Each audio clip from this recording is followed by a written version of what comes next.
முதலில் ஐயா அவர்களுக்கு வணக்கம். ஐயா, எனக்கு ஒரு சின்ன சந்தேகம் ப்ளஸ் வினா. நாட்டில் இப்போ வறுமை, பஞ்சம், தீவிரவாதம், வன்முறை, பெண்களுக்கு எதிரான பாலியல் வன்முறை இதெல்லாம் அதிகமாக நடைபெற்று வருது. காந்தியடிகள் கிட்ட, அண்ணல் காந்தியடிகிட்ட ஒருத்தர் கேட்டாரு, இன்னைக்கு நாடு சுதந்திரம் அடைஞ்சிடுச்சா, நீங்கள் திருப்தியா இருக்கீங்களா? எப்பொழுது ஒரு பெண் எல்லா நகைகளும் அணிந்து இரவில் தனியாக போகிறாளோ அன்றைக்கு தான் நாட்டுக்கு சுதந்திரம் அடைஞ்சது என்று. இப்போ எனக்கு இருக்க சந்தேகம் எல்லாம், இவ்வளோ வன்முறை, கலாச்சாரம் எல்லாம் அதிகமா இருக்குது. இதுக்கு என்ன காரணம்? நாட்டினுடைய பொருளாதார கொள்கை சரியில்லையா? என்ன காரணம்? சகோதரி அவர்கள் கேட்கிற கேள்வி, நாட்டில் இவ்வளவு வன்முறைகள் நடந்து கொண்டிருக்கின்றன, குறிப்பாக பெண்களுக்கு எதிரான வன்முறைகள் நடந்த வண்ணம் இருக்கின்றன. காந்தியடிகள் சொன்னார்கள், இந்த நாடு சுதந்திரம் அடைந்தது என்று எப்போது நான் சொல்லுவேன், இந்த நாட்டிற்கு சுவராஜ்யம் கிடைத்தது எப்போது என்று சொல்லுவேன் என்று சொல்லுகிற போது அவர் சொன்னார், நள்ளிரவில் நடுத்தருவில் நங்கையர் ஒருவர் நகை அணிந்து செல்லுகின்ற நாளே இந்தியாவிற்கு சுதந்திரம் அடைந்த நாள். ஆக நட்ட நடுவில் ராத்திரியில நகை அணிந்து கொண்டு ஒரு பெண் தன்னந்தனியாக செல்லக்கூடிய ஒரு காலம் வரையும் போதுதான் இந்தியாவுக்கு உண்மையிலேயே சுதந்திரம் கிடைத்த நாள். இந்த அளவுகோல வச்சுக்கிட்டு பார்ப்போம் சுதந்திரம் கிடைச்சிருக்கா இல்லையான்னு பார்ப்போம். நள்ளிரவில் என்ன நடுப்பகலே போக முடியாது.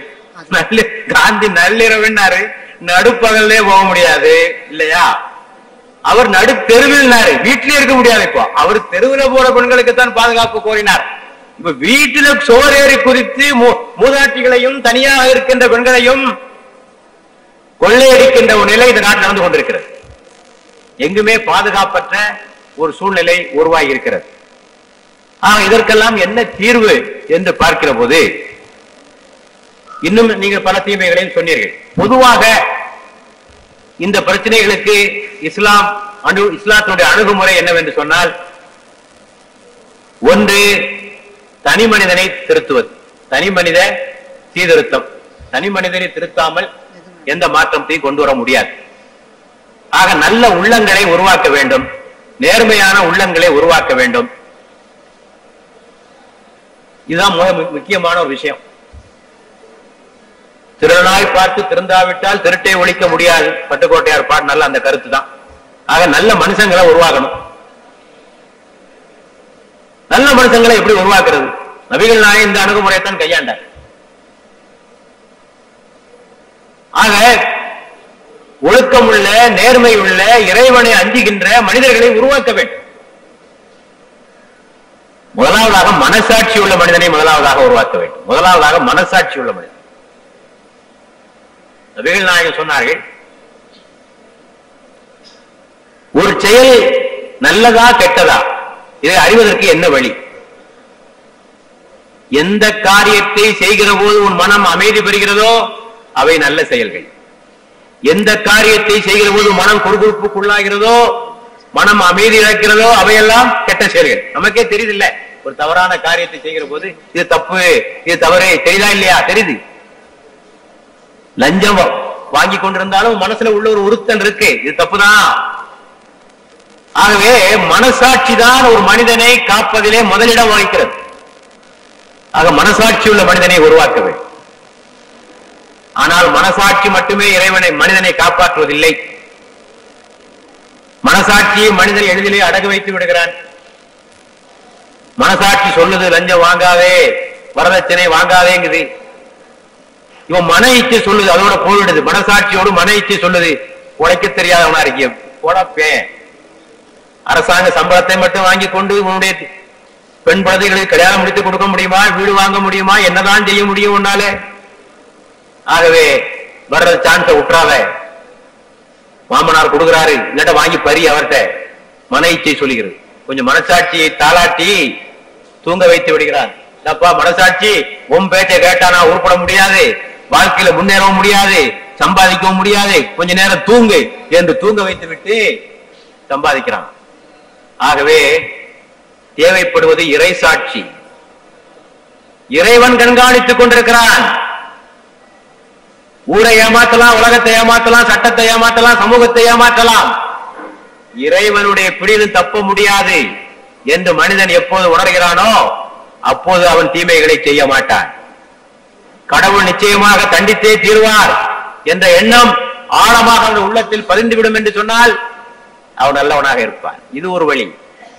மனிதனை திருத்துவதற்கு அடுத்த வழி, வாழ்க்கைக்கு ஒரு லட்சியத்தை கற்றுக் கொடுக்க வேண்டும். லட்சிய பிடிப்புள்ள மனிதன் தவறு செய்ய மாட்டான் இல்லையா? ஒரு லட்சியத்தோடு வாழ்வேன். இப்ப வரதட்சணை வாங்குவது கேவலம் என்று வாழ்கின்ற ஒரு லட்சிய பிடிப்பு வாழ்கின்ற ஒருவனை யாராலும் ஒன்றும் செய்ய முடியாது. யாராலும் கோடிகளை கொண்டு அவன் காலடியிலே கொட்டினாலும் அவனை லஞ்சம் வாங்க வைக்க உங்களால் முடியாது.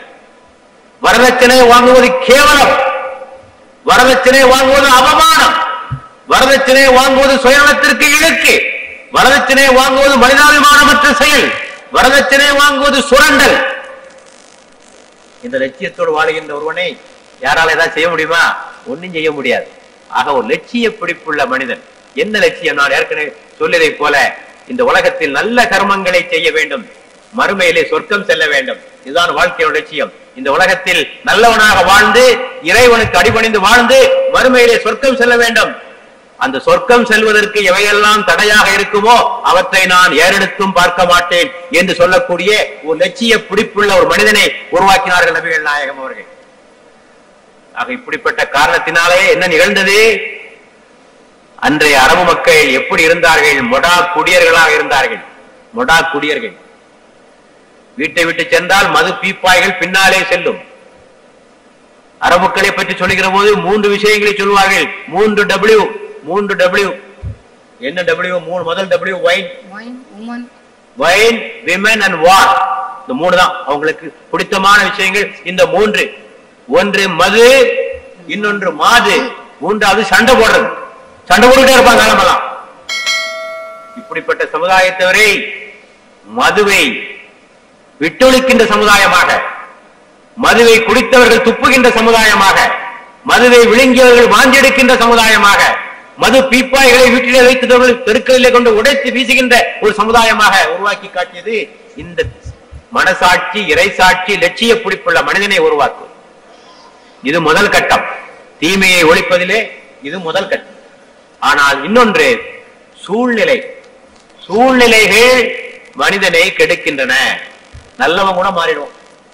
நல்லவன் கூட தீய சூழ்நிலை இருந்தால் தீயவனாக மாறிவிடுவான். ஆகவே சூழ்நிலைகளை எல்லாம் தூய்மைப்படுத்த வேண்டும்.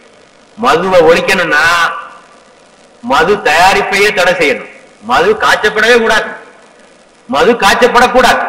மதுவையும் காய்ச்ச அனுமதித்து விட்டு மது கடைகளையும் திறந்து விட்டு மது நாட்டுக்கு கேடு வீட்டுக்கு கேடு விளம்பரம் போட்டா ஏதாவது அர்த்தம் இருக்கா? பைத்தியக்காரர்கள் இவங்க.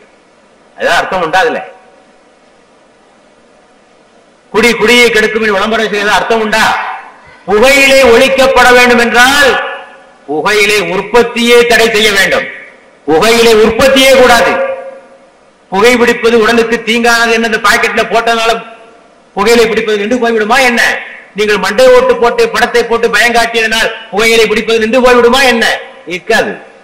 நாட்டின் வருமானமே அதுலதான் இருக்கு. ஆமா, மக்களுடைய அழிவும் அதுலதான் இருக்கு. நாட்டின் வருமானம் அதுதான் இருக்கு, மக்களுடைய அழிவும் அதுலதான் இருக்கு. ஆக சூழ்நிலைகளை தூய்மைப்படுத்த வேண்டும். வறுமையை ஒழிக்க வேண்டும் இல்லையா? வறுமை இல்லாத, வறுமை இருக்கிற வரைக்கும் திருட்டு இருக்கும். வறுமையை ஒழிக்கணும். ஆபாசம் ஒழிய வேண்டும் என்றால் ஆபாசத்தை கிட்டு செல்கின்ற சூழ்நிலைகள். உடைகள், கண்ணியமான உடை அணியப்பட வேண்டும். ஆண்களும் பெண்களும் தடையின்றி பழகுவது நிறுத்தப்பட வேண்டும். ஆபாச பத்திரிகைகள், விளம்பரங்கள், செய்திகள், சினிமாக்கள், சீரியல்கள் நிறுத்தப்பட வேண்டும். ஆக இப்படி சூழ்நிலைகளை தூய்மைப்படுத்தும். இப்ப நீங்க கேட்கிற கேள்வி இந்த கொள்ளையடிப்பை எப்படி நிறுத்துறதுன்னா, இப்ப காவல்துறை அதிகாரிகள் என்ன சொல்லுவார்கள்? பாதுகாப்பா இருந்துக்கிடுங்க. உண்மைதான், தேவைதான், பாதுகாப்பா இருந்துக்கிடுங்க. அவ்வளவுதான் அவங்களால சொல்ல முடியும். அதுக்கு மேல ஒண்ணும் சொல்ல முடியாது. பாதுகாப்பா ஏற்பாடுகளை நாம் செய்ய வேண்டும் தான். அத்தோடு தண்டனைகள் தீவிரப்படுத்தப்படும். இன்னைக்கு தண்டனை குறைவு, அதான் முக்கியமான காரணம். நீங்க போலீஸ் ஸ்டேஷன்ல போய் ஒரு கம்ப்ளைண்ட் கொடுத்தீங்கன்னா முதலாவதாக அவர்கள் எதை தேடுவார்கள்? நீங்க கொடுக்கிற கம்ப்ளைண்ட்ல ஆள் மாதிரி ஏற்கனவே இருக்கானா? ஒருத்தன் பழைய கேடி லிஸ்ட் அங்க இருக்கும். ஆகவே 30 முறை ஜெயிலுக்கு போனவன், 40 முறை ஜெயிலுக்கு போனவன், 30 முறை பெண்களை மானபங்கப்படுத்தியவன், அப்ப என்ன திருப்பி திருப்பி செஞ்சுக்கிட்டே இருக்கான். செஞ்சவனே திருப்பி திருப்பி செய்வான் என்று சொன்னால் தண்டனைகள் போதுமானவையாக இல்லை என்றுதான் அதற்கு பொருள். ஒரு தண்டனைக்கு 2 நோக்கம் உண்டு. ஒன்று, செய்கிற குற்றத்திற்கேற்ப தண்டனை, ரெட்ரிபியூஷன் என்று சொல்வார்கள், லா ஆஃப் ரெட்ரிபியூஷன். செய்கிற குற்றத்தினுடைய கடுமைக்கு ஏற்ப தண்டனையும் கடுமையாக இருக்க வேண்டும். இரண்டாவது, சட்டத்தோட 2வது நோக்கம் தடுக்க வேண்டும், அச்சுறுத்த வேண்டும், டிட்டரன்ஸ்.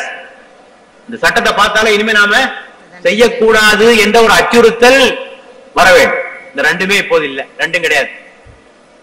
கொலை பண்ண வேண்டியது, கொள்ளையடிக்க வேண்டியது, ஜெயிலுக்கு போக வேண்டியது, ஜெயில உட்கார்ந்து அடுத்த கொள்ளைக்கு பிளான் பண்ண வேண்டியது. உள்ளேயே பிளான் பண்றான், பல கேடிகளை ஒன்னா உட்கார்ந்து அடுத்த கொள்ளை எப்படி அடிக்கலாம்னு பிளான் பண்றான். வெளியே வாரான், கொள்ளை அடிக்கிறான், உள்ள போறான். என்ன இது? இஸ்லாமிய நாடுகளில் ஏன் குற்றங்கள் குறைவாக இருக்கின்றன? இஸ்லாம் அமல்படுத்தப்படுகிற நாடுகளில் ஏன் குற்றங்கள் குறைவாக இருக்கின்றன?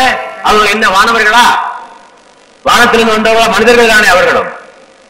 சட்டங்களுடைய கடுமை இதற்கு காரணம். ஆகவே சட்டங்களை தீவிரப்படுத்த வேண்டும். ஆனால் இவர்கள் குற்றவாளிகளுக்காக பரிந்து பேசுகிறார்கள். குற்றவாளிகளுடைய கரம் போய்விடுமே என்று பயப்படுகிறார்கள். மனித உரிமை என்ற பெயரால் குற்றவாளிகளுக்காக பரிந்து பேசுகிறார்கள். ஆனால் பாதிக்கப்பட்டவனை பற்றி அவர்கள் கவலைப்படுவதில்லை, இல்லையா?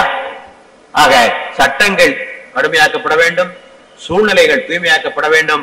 அத்தோடு நல்ல மனிதனை, ஒழுக்கம் உள்ள மனிதனை உருவாக்க வேண்டும். இப்படித்தான் குற்றங்களை குறைக்க முடியுமே தவிர வேறு வகைகளில் நம்மால் குறைக்க முடியாது. நன்றி ஐயா, மிகவும் நன்றி.